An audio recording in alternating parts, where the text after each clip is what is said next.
Thank you for that welcome. And my life has been bonkers. People approaching me on the road saying, well done. But the most common question I get is, you're from where? Is it Mali, Maui? It's Malawi. And if any of you don't know where that is, it's where Madonna adopted all the babies from. That's us. Yeah, you're jealous. I do miss my little brother.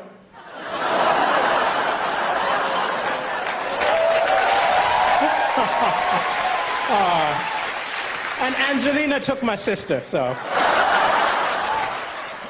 I've been in the UK a while. I was tricked into moving here.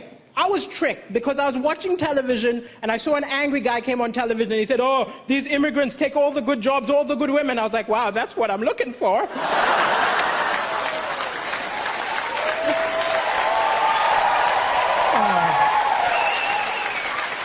Sometimes comedy, it's hard to laugh sometimes because the news is full of depressing stuff.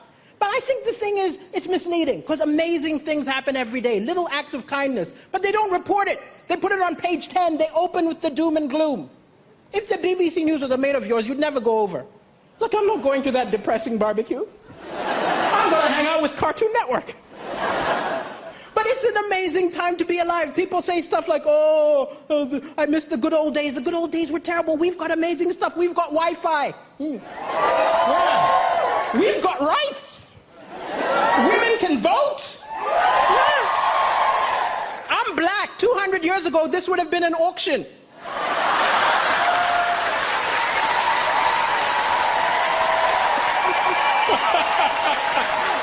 We've come a long way. That's all I'm saying. But even with the doom and gloom, the Malawian press is a lot worse than your press here. I'll tell you. Like, I did the first ever comedy show in Malawi, which isn't an accomplishment. I'm the only stand-up comedian, right? And I called the local press and said, send a reporter. The editor said, why don't you write the review yourself? Huh? You give me some money, I will say we wrote it. I was disgusted by the total lack of integrity in the Malawian press. But wow, that was the best review I ever got. 7 stars! He's a genius! The African Michael McIntyre! But it's crazy I'm on television right now because my ex always felt I wasn't ambitious enough. She always used to be like, you're a comedian, come on, be more ambitious. I said, hey, I'm happy. She said, you're not happy. I said, I think I'm happy. She said, no, be more ambitious. I did not sign up for somebody who's going nowhere. I snapped. I told her, look, you knew I wasn't ambitious the day we met. Of all the women in the bar, I approached you.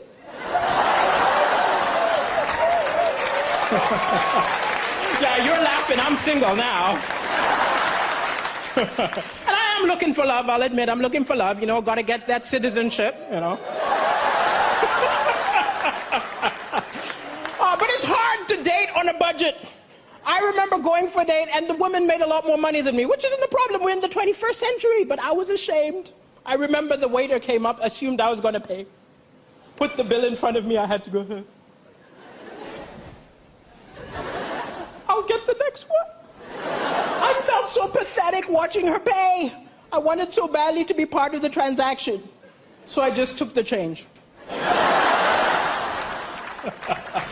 I don't understand the British. I saw a beautiful British woman looking at a mirror upset. I said, what's going on? She said, can't you see? It's a fat mirror. I said, what do you mean the mirror's fat? She said, this mirror makes me look fatter than I really am.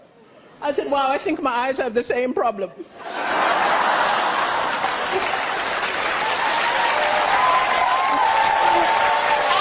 was not mocking her. Don't be angry with me. It was a cultural misunderstanding. I'm from Africa. It's different. When we see someone overweight, we don't think go on a diet. We're more like, where did you get the food?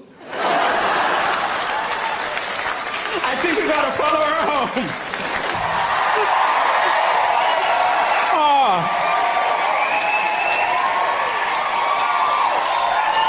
And I just realized you've had Kenya, now Malawi. This part of the show has been sponsored by the old British colonies. But it's been so supportive and so wonderful since I did the show yesterday. People have been coming up to me and saying, oh, you were great. You're great. I hope you're better tonight. You're good. I hope you're better. Which is great, but you could not do this in any other part of your life. Could you go on a date and be like, my ex was really kinky, I hope you're better? But it's hard to be romantic, actually. I remember my ex looked at me once and she said, you know what, Deliso? I would die for you. I panicked.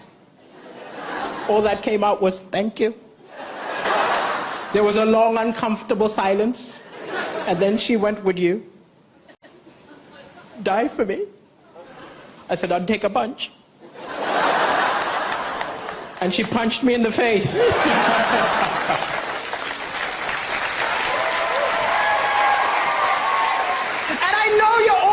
Right now because you've had that post-Brexit divorce talks. Will you get a good deal? Will you get a bad deal? If you get a bad deal, don't worry. I've got the backup plan for you. Join the African Union. We'll take you. Think about it. Your money's been devalued. You had MPs fiddling expenses. You're practically African.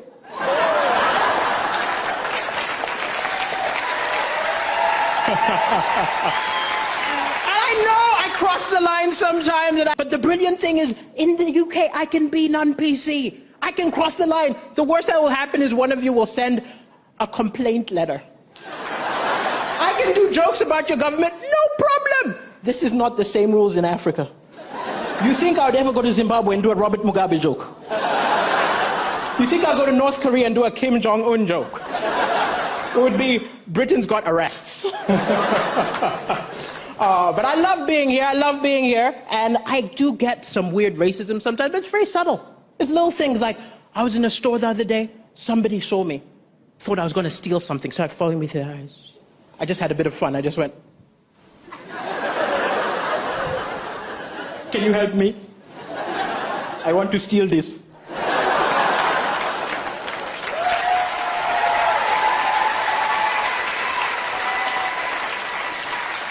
But I'll admit, racism happens in all directions. It's not just white on black. It happens black on white. It happened in my own family. I was so ashamed. A friend of mine from Denmark decided to go backpacking across Africa. He passed through Malawi. Now, a lot of my uncles had seen white people on television, never met one. They got mighty excited. I got a call. He said, hey, your white friend is coming here. Wow. He must stay with me. Don't worry, I can cook rice. I think he figured white people need to eat white food. So I let him stay with my rice uncle, Ben.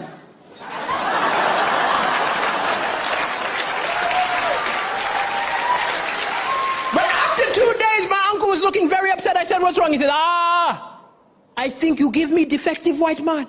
I said, what do you mean he's defective? He said, your friend, he acts exactly like us. I said, he's a human being. What did you expect? And with a tear in his eye, I was like, I thought he was going to do some crazy white things.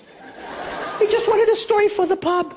So when no one is looking, I went to Mateus. I said, yo. Next few days, just do some crazy white things. Give him a story.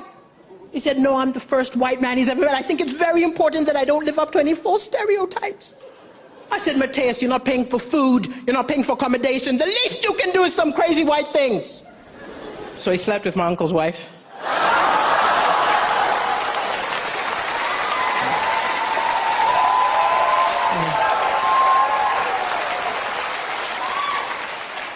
And then he took his land. And then he made him a Christian. Thank you very much, ladies and gentlemen. It's been a pleasure. Thank you.